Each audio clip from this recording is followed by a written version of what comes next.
É uma das forças mais poderosas do planeta. Tão quente que nada consegue sobreviver a ela. Tão volátil que explode dos recessos mais profundos do nosso planeta. Para armazená-la, os cientistas sonharam por muito tempo com uma nova forma radical de tecnologia ecológica que transformasse isso nisso.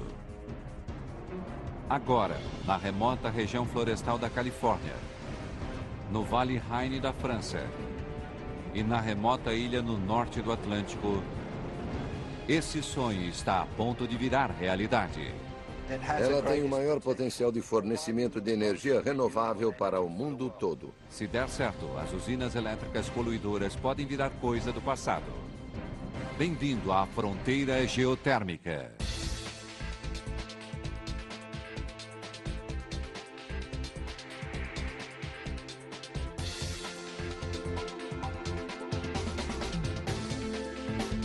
Obras incríveis. O poder da energia geotérmica. Faz menos 1 grau Celsius no poço número 26, 40 quilômetros a leste de Reykjavik, na Islândia.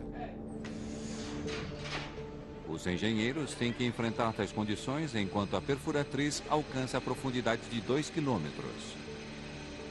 Eles estão trabalhando nisso há 6 dias sem parar. Por mais de 100 anos, a maioria das perfurações em profundidade geraram poços de petróleo.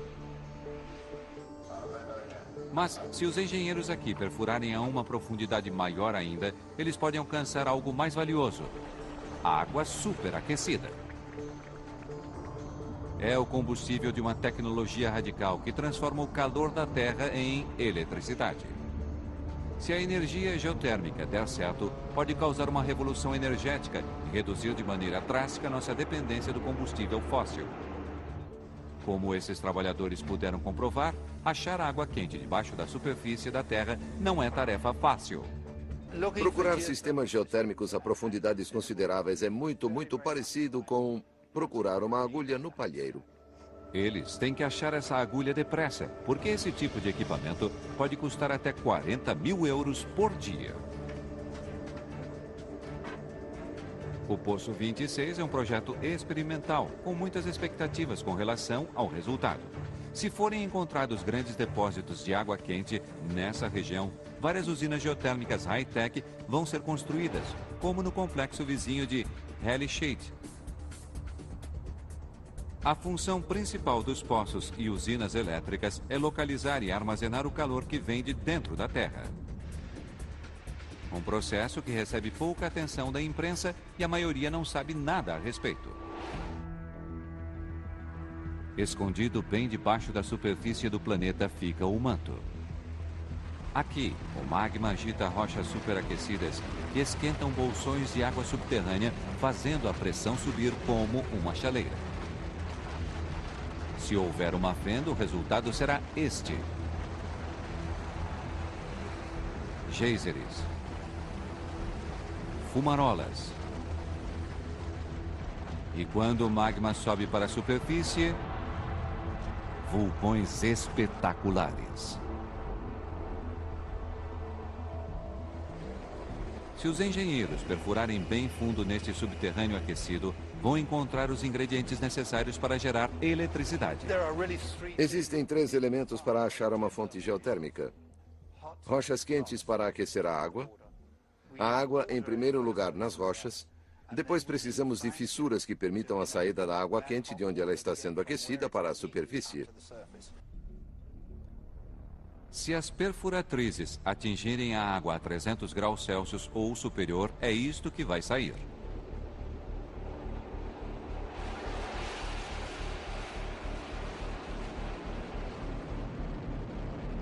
Uma torrente de vapor capaz de virar uma turbina e gerar eletricidade no que antes seria uma usina elétrica tradicional.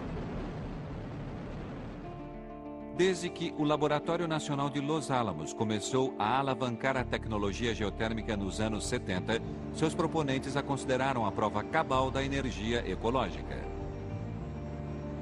Se o projeto funcionar como deve, vai gerar eletricidade de uma fonte livre de energia sem poluentes nocivos, e a emissão de gases de efeito estufa será insignificante. E diferente das outras tecnologias renováveis como energia solar, que não funciona quando não tem sol, e a energia eólica, que para quando o vento não sopra, a energia geotérmica gera eletricidade sem parar. A energia geotérmica tem o maior potencial para fornecer uma significativa quantidade adicional de energia elétrica para o mundo. No entanto, esta tecnologia, que aparenta ser tão potente, permanece desconhecida do público em geral. Ainda existem complicações a serem resolvidas antes que a energia geotérmica possa cumprir com sua promessa. De volta à perfuratriz do Poço 26, as notícias que vêm dele não são boas. As amostras de rocha coletadas do subterrâneo revelam problemas com as fissuras, pequenas rachaduras que parecem veias, que mantêm a água superaquecida subterrânea. Parece não haver muitas fissuras, mas isso pode mudar. Nós estamos tentando perfurar mais fundo e descobrir se aparecem fendas. Muito embora este poço esteja tendo dificuldade para chegar até as águas a altas temperaturas, a Islândia tem as mais acessíveis fontes geotérmicas do planeta. Isso acontece porque ela está situada sobre um dos locais quentes mais voláteis do mundo, a dorsal mesoatlântica ou crista oceânica do Atlântico.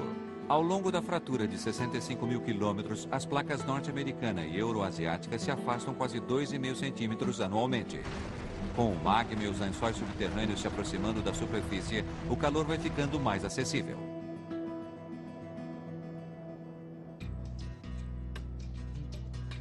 No passado, a Islândia era conhecida pelos vulcões, glaciares e a estrela do rock, Björk. Mas hoje em dia, este país numa ilha remota tem outro motivo para ser famoso.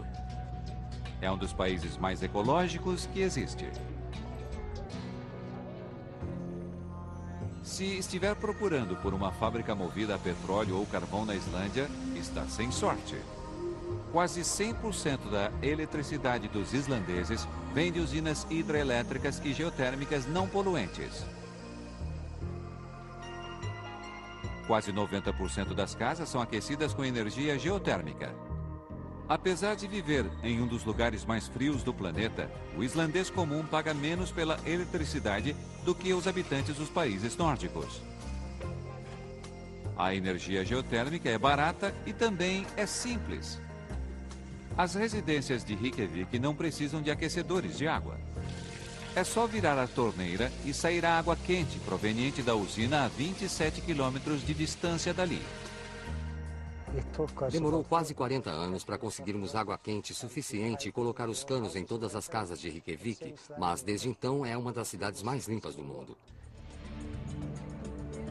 Mas os islandeses não só dependem da energia geotérmica em casa.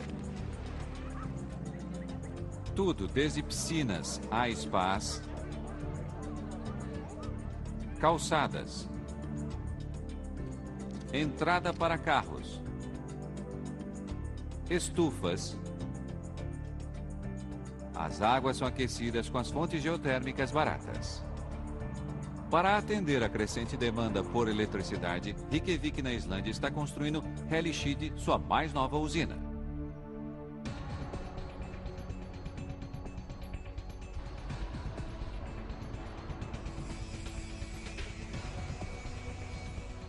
Quando concluída em 2010, será uma das maiores usinas geotérmicas do mundo. Comporta turbinas que fornecem eletricidade para 90 mil casas e foi projetada para ser uma plataforma para a energia geotérmica não só na Islândia, mas para todas as nações. Hellisheed, como outras usinas geotérmicas, emite quase nenhum poluente para o ar ou para o solo e só depende de uma fonte de energia renovável. A exploração dos vastos recursos subterrâneos da Islândia tornou-a, em essência, a Arábia Saudita da energia geotérmica. Alguns acreditam que se todas as nações do mundo seguirem os passos da Islândia, carvão, petróleo e usinas nucleares poluentes seriam um assunto do passado. Eu acho que seria bom para todos os países. Se não acredita em nós, então venha até aqui. Passe alguns dias e verá que é muito estável, seguro, bom para a ecologia e barato. Mas existem alguns problemas. Para começar, nem todo mundo vive em cima de um vulcão.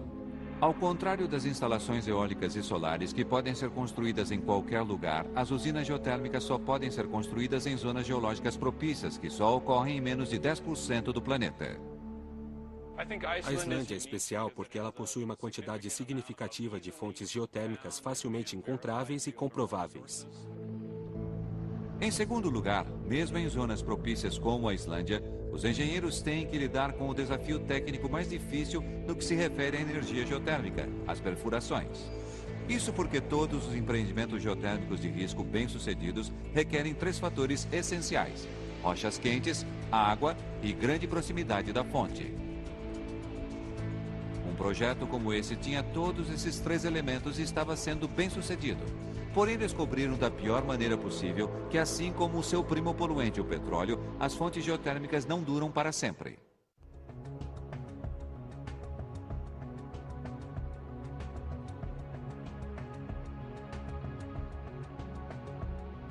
Escondidos nas montanhas do norte da Califórnia, quase 120 quilômetros ao norte de São Francisco, estão os geysers, uma das maiores fontes geotérmicas do mundo.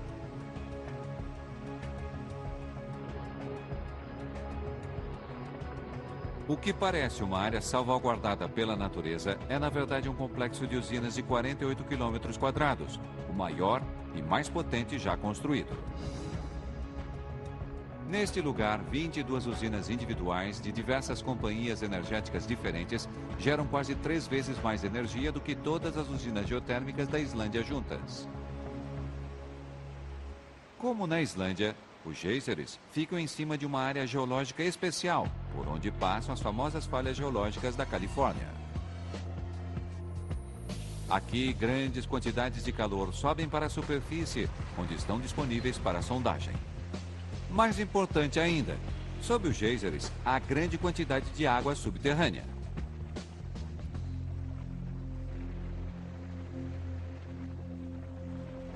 O que temos aqui é uma das regiões termais nos geysers.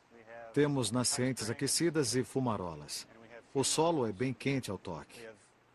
Até terem perfurado bem fundo, eles não tinham noção de que havia esse reservatório tão grande embaixo. Só que, ao contrário da Islândia, onde a água quente sai dos poços geotérmicos, os geysers produzem vapores. Os geysers agora têm mais de 300 poços.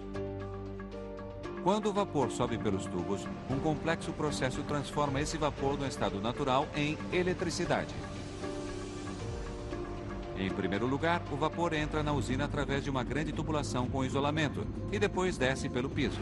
Passa por um filtro de vapor para garantir que nada prejudique a turbina. Desce e segue na direção da turbina. O vapor entra por 2 lados e se propaga por um conjunto de lâminas rotatórias e estacionárias, que extrai toda a energia do vapor. O vapor faz a turbina girar a 3.000 rotações por minuto, acionando o gerador gigante e produzindo eletricidade pronta para ser distribuída para a população através das linhas de transmissão. Quando o vapor sai da turbina, ele volta ao estado líquido e é enviado para uma enorme torre de resfriamento. Dá para ver as espirais de vapor saindo da torre de resfriamento. Muitas pessoas acham que é fumaça, mas não é. Aquilo ali é vapor de água.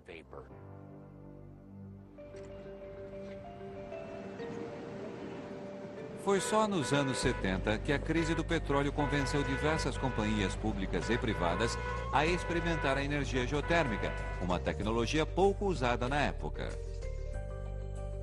No seu pico nos anos 80, os geysers tinham 23 usinas, gerando quase 2.100 megawatts. Mais eletricidade do que qualquer outro campo geotérmico do mundo. E o equivalente a 2 usinas nucleares. Energia suficiente para iluminar a vizinha São Francisco. Os geysers estavam com tudo: rochas quentes, água e um acesso fácil próximo à superfície. Então, na metade dos anos 80, um problema inesperado incapacitou toda a operação. Os vapores de centenas de poços deixaram de fluir. Eles não haviam dado conta de que o fornecimento de água era limitado. O bom senso diria hoje que eles deviam ter percebido isso. Para onde estava indo a água? Diariamente, o vapor estava sendo condensado em milhões de litros de água e passava pelas torres de resfriamento. Uma parte voltou para o solo, mas 80% evaporou. Em um período de 10 anos, a enorme perda de água e vapor fez com que a produção de energia diminuísse em 40%, comprometendo as usinas financeiramente. Os observadores de fora não estavam surpresos com o rumo dos eventos. Na verdade, o que todos estavam esperando quanto à fonte de recursos geotérmicos era que quando a água aquecida secasse, haveria o risco do recurso acabar. As reservas de água que se acumularam ao longo de milhares de anos secaram completamente sem tempo para reposição. As empresas nos geysers estavam com um problema que tecnologias ecológicas como a eólica e a solar nunca tiveram. A fonte era esgotável. Elas decidiram abandonar os geysers ao mesmo tempo. Todas elas, com exceção de uma empresa inovadora que decidiu comprar as outras usinas em declínio. Até 1999, a empresa energética Corporação Calpine havia comprado 19 das 22 usinas falidas, surpreendendo os mais céticos. Só que eles tinham um plano genial para trazer os poços de volta à vida, o que seria impossível em um poço de petróleo.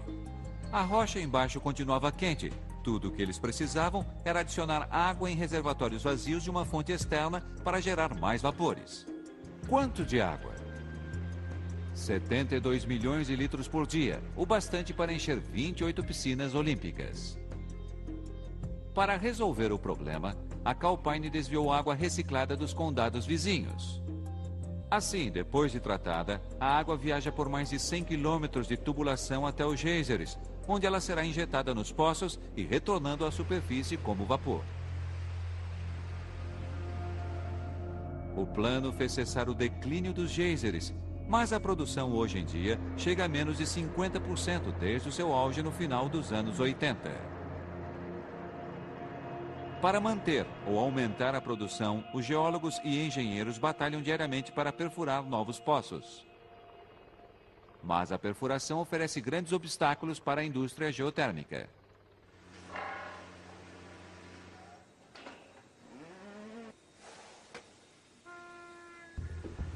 Em um dos sítios mais remotos dos geysers, os engenheiros da Calpine estão perfurando um poço de 3 quilômetros na lateral da montanha. Ao contrário dos equipamentos de petróleo e gás que perfuram através de rochas mais frias e porosas, a energia geotérmica está à procura de rochas puras e duras, que ficam nas profundezas onde está o calor. Na maior parte dos projetos não queremos fraturas, porque com elas se perde todo o fluido que está se colocando no poço para perfurá-lo. Em geotérmica não estamos procurando fraturas, estamos procurando por lugares difíceis para perfurar.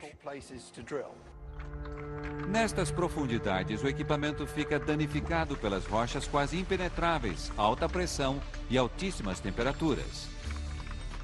Uma das baixas mais comuns e caras são as brocas. Esta é uma broca de 8,5. É o tamanho do típico buraco de produção que perfuramos.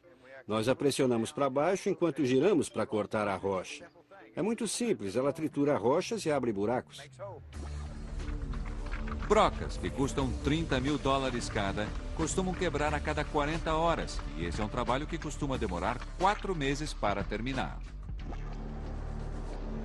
Um poço convencional pode custar quase $360 mil só em brocas e perfuração.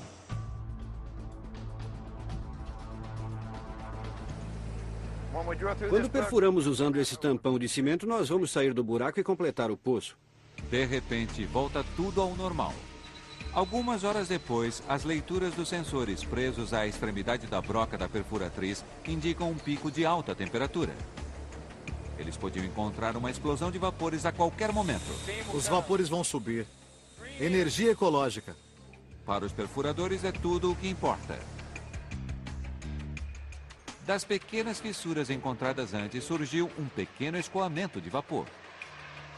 E depois, eureka! A equipe conseguiu. Eles agem com rapidez para fechar o poço.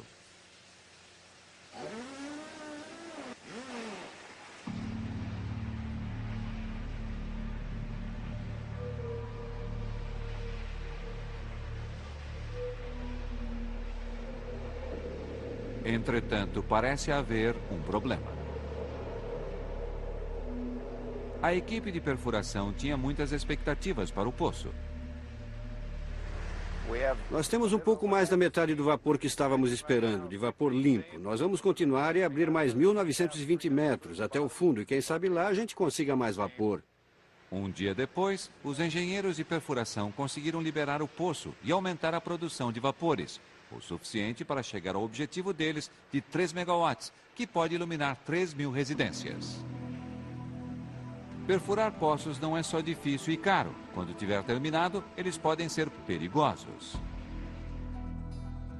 A 9 quilômetros dali, outra equipe de sondagem acabou de liberar um velho poço. Eles trabalham para uma empresa novata em Gézeres, a Bottle Rock. Recentemente, eles adquiriram uma das 22 usinas e, se acharem vapores, ela vai voltar a funcionar pela primeira vez depois de 27 anos.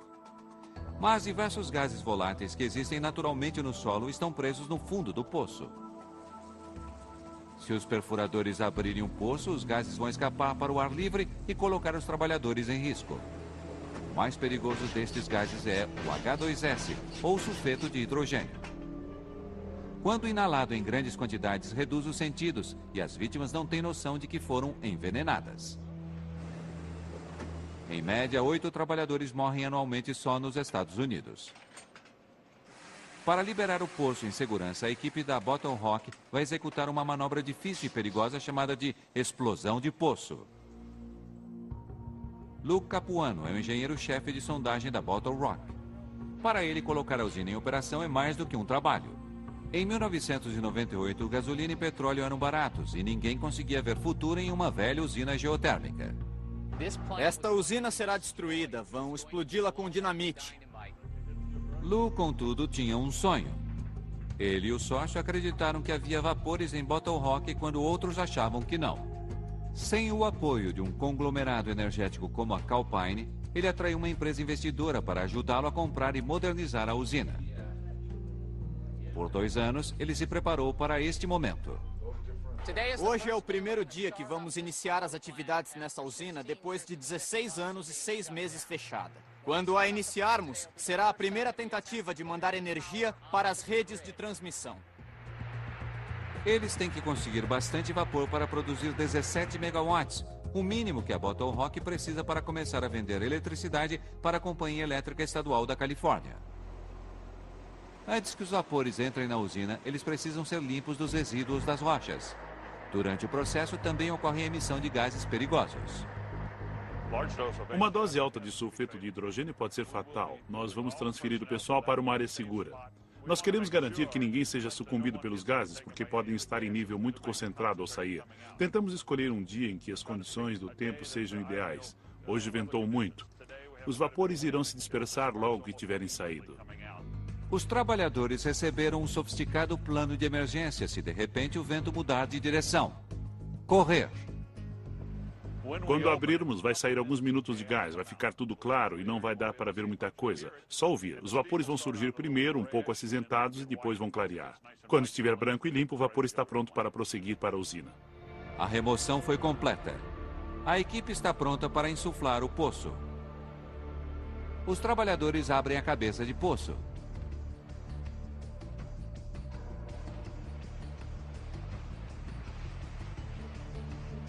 Vapor sujo, sulfeto de hidrogênio e outras impurezas criam uma cortina de 30 metros.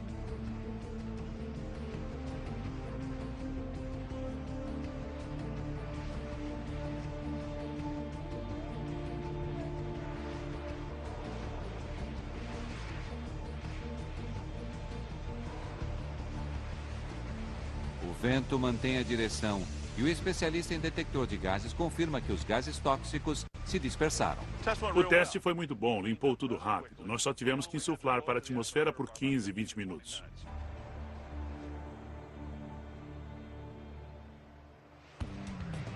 Funcionários fazem a ligação do poço com a usina, onde os operadores aguardam ansiosos a eletricidade.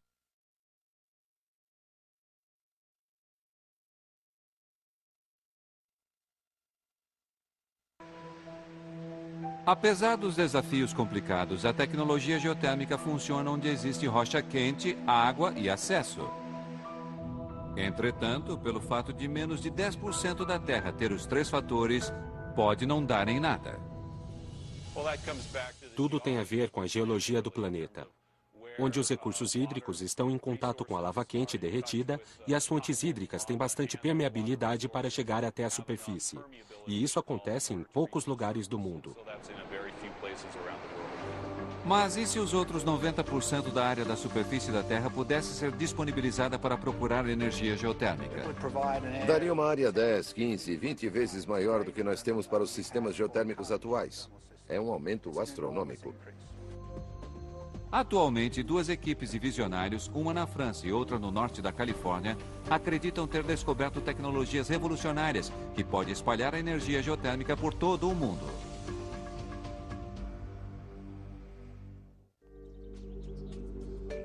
Este é o Vale do Rhine, na França, conhecido pelos vinhedos e fazendas pitorescas. Mas aqui, nesse interior bucólico, um projeto geotérmico espera ser escolhido como arsenal contra o aquecimento global.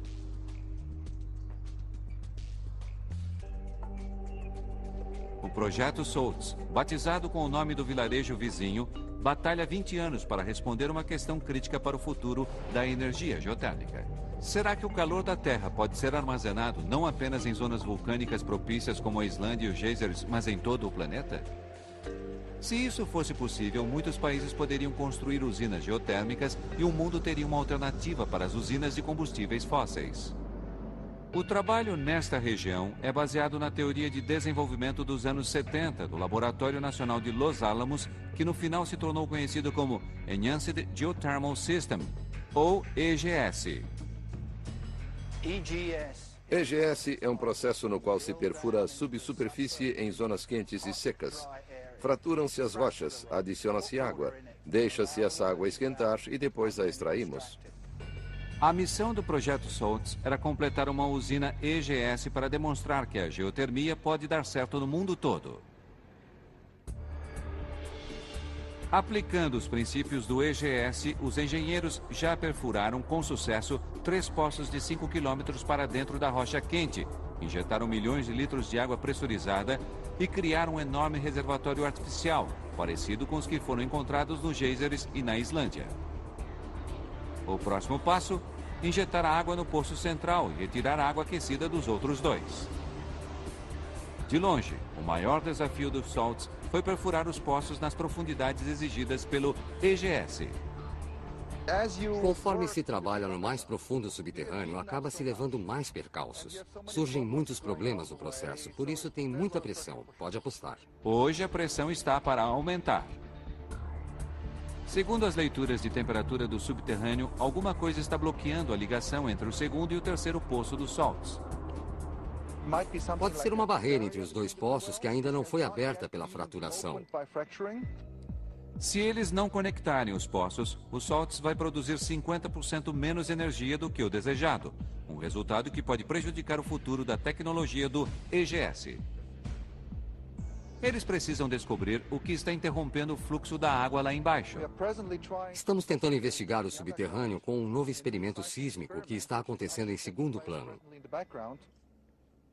Só existe uma ferramenta para a missão, o sensor sísmico chamado de geofone.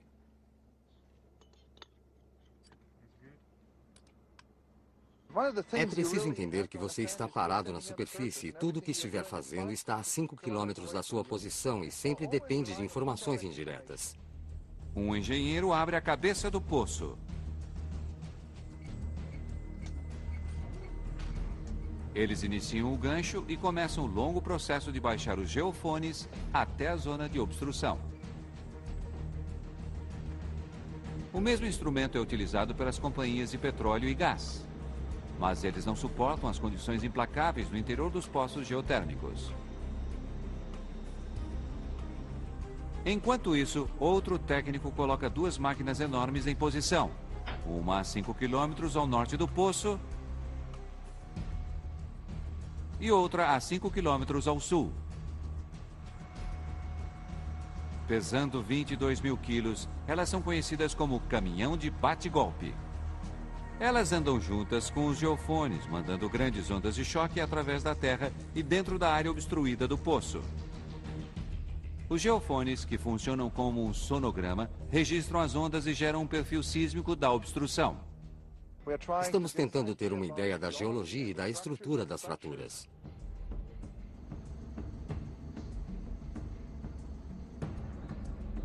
Os geofones estão posicionados a quase 5 quilômetros abaixo.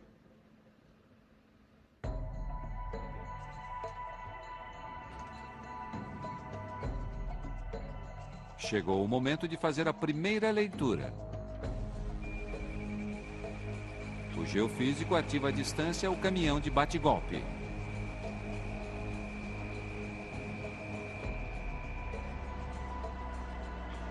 Vou mostrar como ele vibra.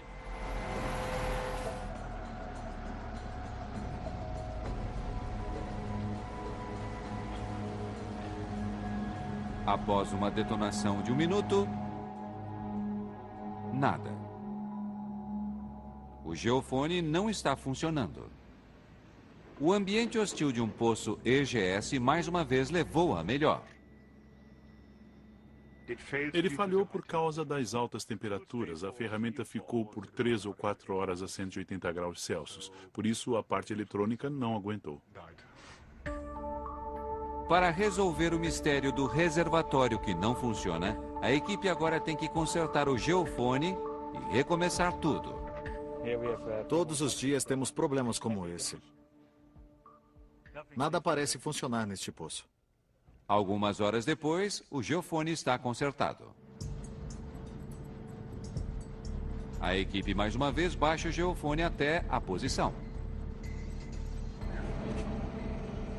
4.680 metros. 680 meters. Eles acionam os caminhões bate-golpe.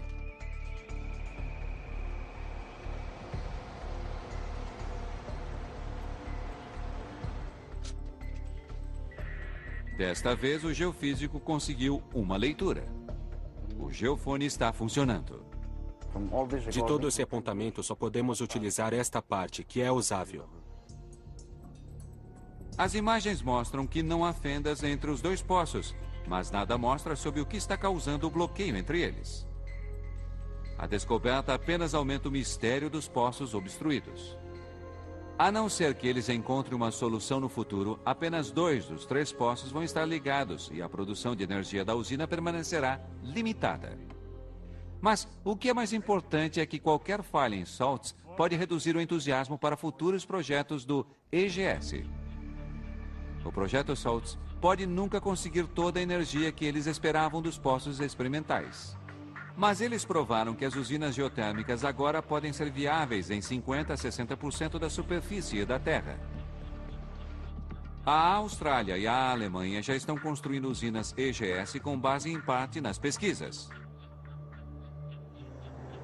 A tecnologia atual de perfuração do Velho Mundo pode ser muito lenta para perfurar poços de profundidade para fazer valer o custo-benefício do EGS.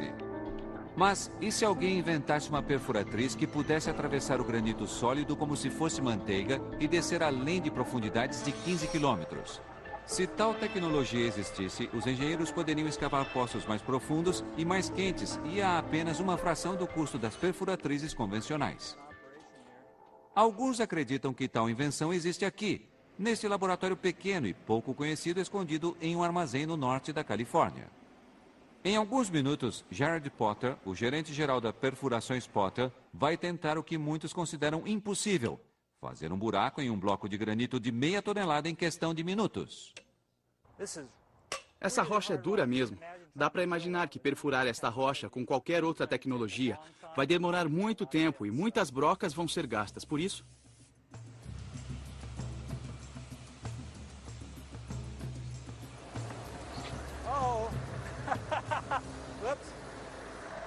Ei, Jim, soltou. Precisa de uma chave Allen. Jared e uma pequena equipe de engenheiros e cientistas montam uma despretensiosa peça de equipamento. Muito bem, lá vamos nós outra vez. Eles alegam que este cone de metal vai abrir um buraco sem nenhuma quebra. Eles a chamam de perfuratriz de jato de chama.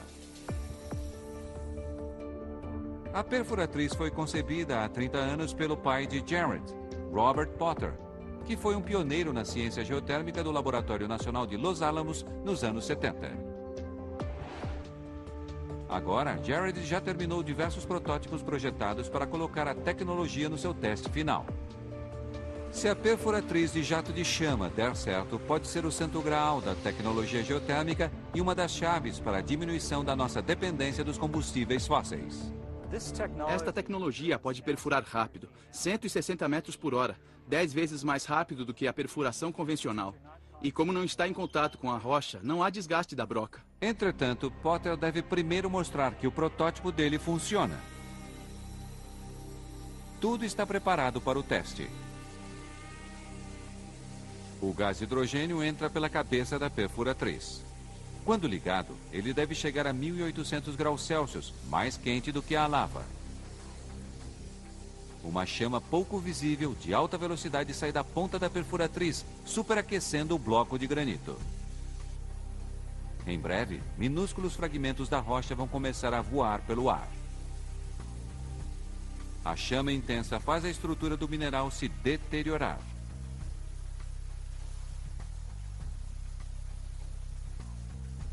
O teste está completo.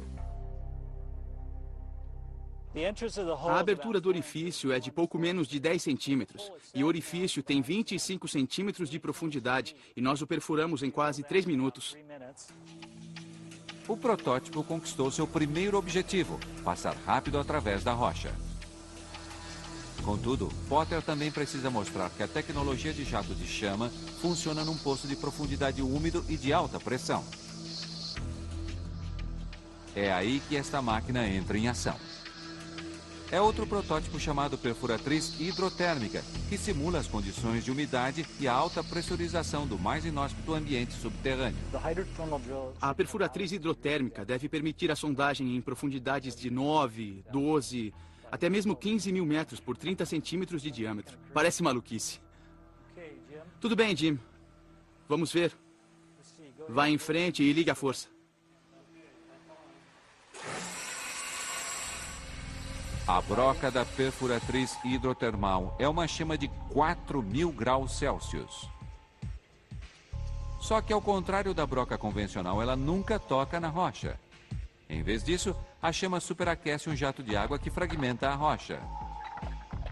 Ela também remove os fragmentos para fora daquela área.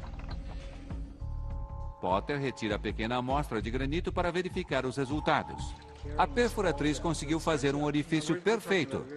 Quando Potter testar a perfuratriz com um equipamento específico para ela, a invenção dele pode começar a ser vendida.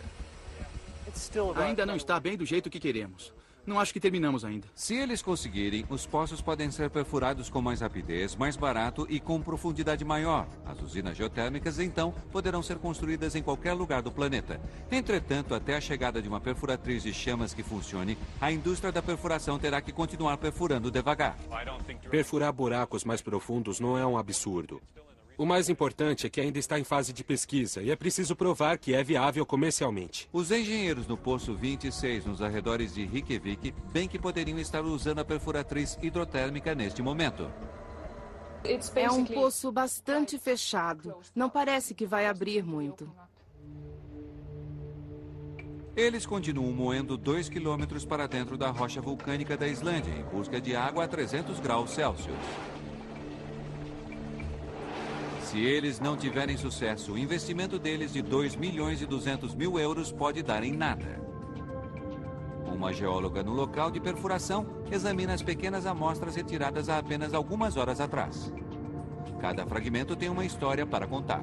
Nós analisamos os tipos de rocha. Elas podem informar sobre as temperaturas e também se há fissuras e aberturas. O mais recente grupo de amostras da fenda mais profunda fornece uma pista importante. Posso analisar determinados recursos naturais brutos que indicam que o sistema chegou a quase 280 graus. 280 graus é muito quente, mas não é a temperatura mais indicada para fazer funcionar uma das usinas elétricas da Islândia. Os engenheiros continuam a perfurar por mais 24 dias, fazendo o custo total do poço experimental chegar a mais de 2 milhões de euros. Então, eles descobrem o que estavam procurando: temperaturas de 300 graus Celsius. A Companhia de Energia Elétrica da Islândia estava com sorte. O poço era quente o suficiente e eles vão construir um dos maiores projetos geotérmicos do planeta em cima da fonte recém-descoberta. Outra equipe de perfuração a 6.800 quilômetros de distância pode não ter tanta sorte. A equipe na usina de Bottle Rock, na Califórnia, havia explodido um dos poços ativos, eliminando terra e outros resíduos. Depois, desviaram vapor limpo para a usina recém-renovada, onde os engenheiros estão aguardando para gerar eletricidade e começar a produção pela primeira vez. Entretanto, esta usina elétrica precisa de pelo menos 17 megawatts de potência para funcionar comercialmente. Se a usina não chegar ao mínimo, perderão dinheiro todos os dias em que ela permanecer inativa. Depois de passar por dutos durante 1 quilômetro, o vapor entra na usina e chega até a turbina. Pela primeira vez em 17 anos, a turbina começa a girar. O vapor está fazendo a turbina girar a 600 rotações por minuto. Mas logo depois de a turbina ter esquentado um pouco, nós vamos aumentar o fluxo de vapor na turbina para 3.600 RPM, que é a velocidade máxima dela. O vapor fornece energia mais do que o suficiente. Quando a turbina começa, o mesmo acontece com o gerador. Na sala de controle, os engenheiros verificam as leituras. O que eles veem os deixam imobilizados. Nada de eletricidade. O motivo fica claro. Apesar de o gerador estar girando, não produz eletricidade. E se ele não pode produzir eletricidade, pode acontecer um desastre. A turbina pode girar rápido demais. E é muita tensão para suas lâminas. Elas podem se partir e ficar em pedaços. Para substituir a imensa turbina e com os meses de inatividade, milhões de prejuízo podem ser gerados para a Bottle Rock. A equipe logo isola o componente que está causando o problema. Os engenheiros precisam agir rápido ou vão perder a turbina. Nós torcemos a turbina e ela girou de volta até a velocidade zero. A equipe por pouco não consegue prevenir um desastre. Agora eles precisam descobrir o que deu errado. Eles também têm outro problema para resolver. A maioria das instruções foi traduzida do japonês para o inglês, e com alguns problemas na tradução.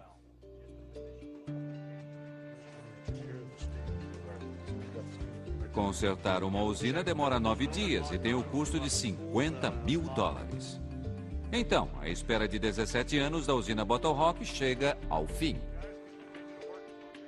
O mesmo acontece com Lou Capuano.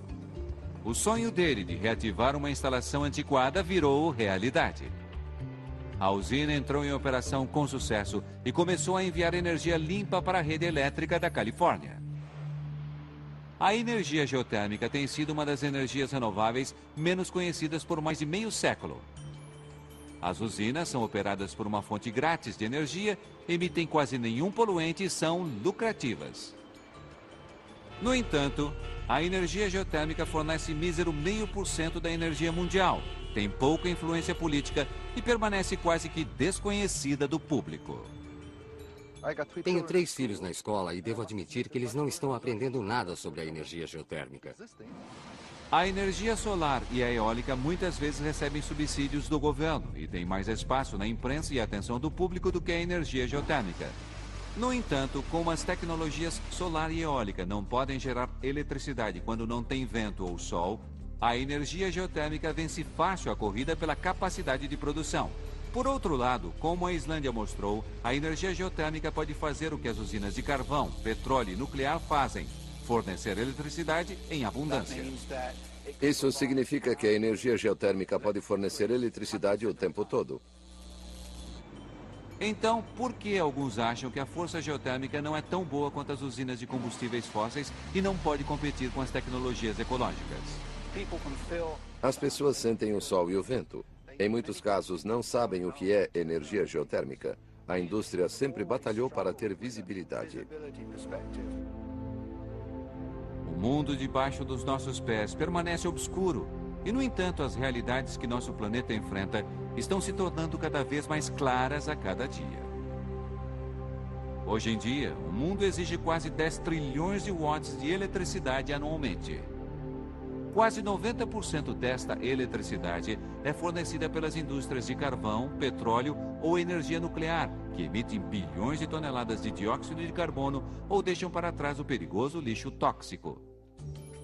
Desde a origem da ciência geotérmica, seus visionários sonharam em oferecer ao mundo uma alternativa ecológica.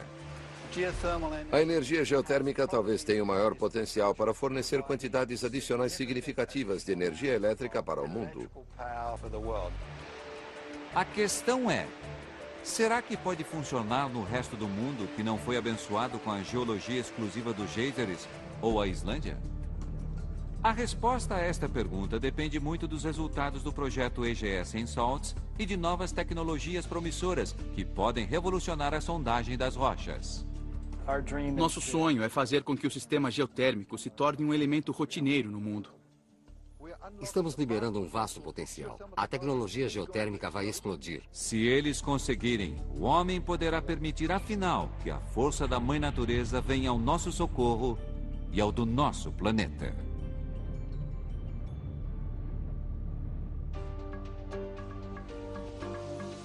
Versão Marshmallow São Paulo.